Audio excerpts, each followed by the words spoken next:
Hey guys, Melodic here. Thanks for joining and welcome to another guitar lesson. Today we're going to take a look at the arpeggio sequence that I played in the intro of this video, and I'm also really excited to introduce to you my new lesson series, Melodic Metal Arpeggios. In this series, we're going to be learning different arpeggio sequences that you can take right away into your own playing. I will be going over the exact ways to play these arpeggios, as well as providing tablature and backing tracks to all the material. Let's get started. The first arpeggio is pretty simple. It's just a B minor 9. So what I'm doing here is I'm taking the 6-string bar chord shape that you can find on the 7th fret for a B minor, and I'm playing a descending minor 9 arpeggio. That looks something like this. Okay, so disclaimer here. I'm not going to be playing these arpeggios the traditional way. The traditional way would be to bar these 3 notes right here and bar basically whenever we get a chance to bar. What I'm going to do here is I'm just playing a different style where you kind of use one finger for each note, so that looks something like this. You don't have to do this, you can bar these, okay? It's very common to bar them. In fact, most players do bar them, and that's how I learned, okay? So I like barring, there's nothing wrong with it. This is just a new technique that you could try out. I think it's really cool. I would work on it, but that's up to you. Okay, so we have this.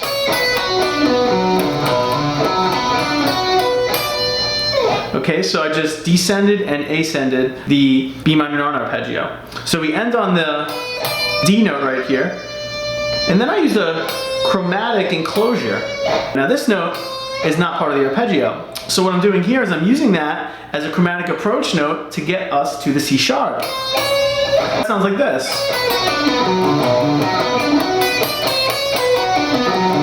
Okay, so I thought that was pretty cool to get that chromatic note there. It just added a little bit of flair, a little bit something else. I could have easily just played it like this.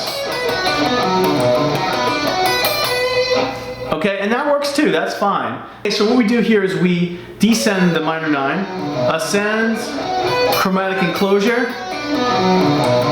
and then I change to the 2nd chord, which is that F sharp minor. Okay, so what I do there is I slide up into this inversion, and that sounded like this.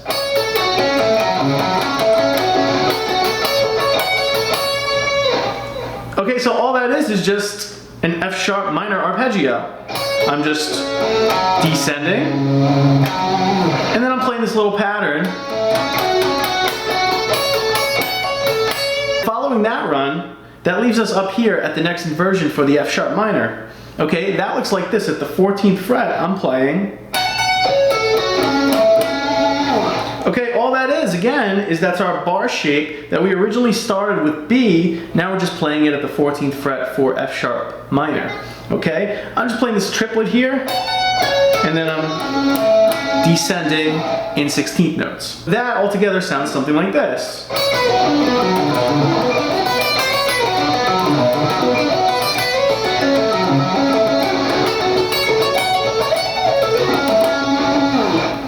Okay, so at that point, we've targeted the notes for the B minor chord and the F sharp minor chord. Okay, so then what happens is it returns back to the B minor 9. Okay, so now that we're up here at the 14th fret, I wanted to change to the B minor 9. So what I did there is I played this.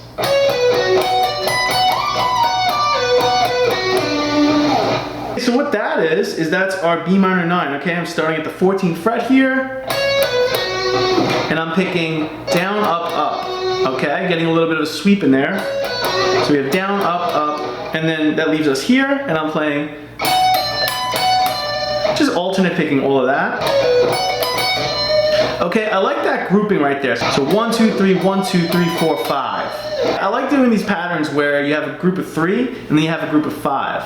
It's just a little bit different. Most people are used to hearing sets of 3 continuously. That's kind of something you practice when you first start learning how to shred. So you do groups of 3, and then you work on groups of 4, and then you can work on groups of 5, and then you get bored of that, and you start to combine this stuff, right? So you do a group of 3, you do a group of 5, maybe you do 4th and 3. 1, 2, 3, 1, 2, 3, 4, 5. Then, I'm still gonna finish that B minor arpeggio. So I came all the way up here, okay, this is the 22nd fret. What I did there was this. So that almost completes the B minor. We have one more lick to play. Okay, so then we ascend this B minor arpeggio. That leaves us at this F sharp minor arpeggio. It sounds like this.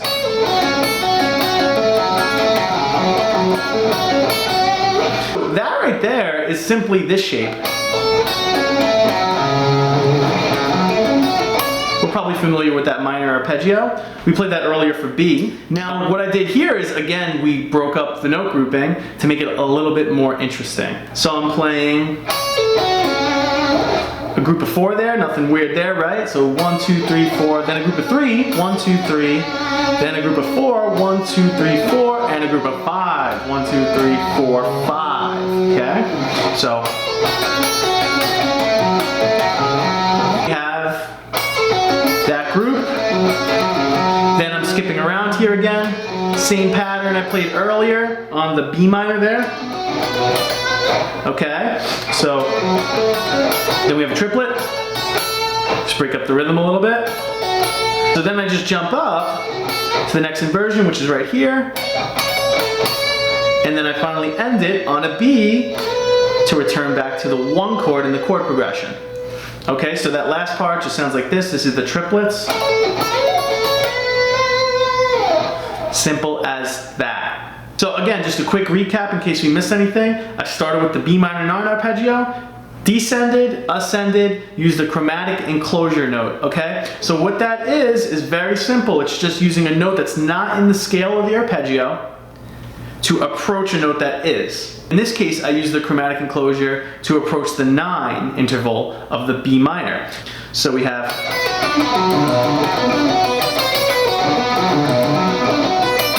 then I slide up there to the F sharp minor arpeggio, okay? So that's conveniently there. That same arpeggio. And what that is the same arpeggio, again in an inversion that's higher up the fretboard. That's at the 14th fret. We're playing a little triplet here, and then descending the arpeggio. We have to return to the B minor chord, right? The B minor 9. So I started on the 9, which is right here for our B minor arpeggio. 1, 2, 3, 1, 2, 3, 4, 5. Use that same B minor arpeggio, just in a higher register. So this changes 3 positions of B minor. That sounds like this, really slow.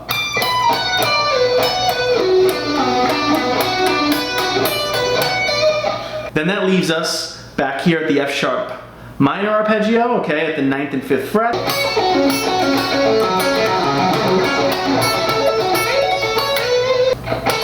Triplet, triplet, and then we resolve on the B, which resolves back onto the minor 1 chord, which is B minor. Hopefully this gives you some ideas and inspires you to play some music, because that's what it's all about. Hey guys, thanks for joining, and I hope you can take these arpeggios to use them in your own playing, and you can take something from what you learned here today. I'd like to ask you to download the tablature and the backing track, that way you can practice along. If you guys enjoyed this video, consider subscribing and liking the video. If you have any questions, please leave a comment below. That's all for this one. I hope you guys enjoyed this video, and I hope you can take something from these arpeggio ideas.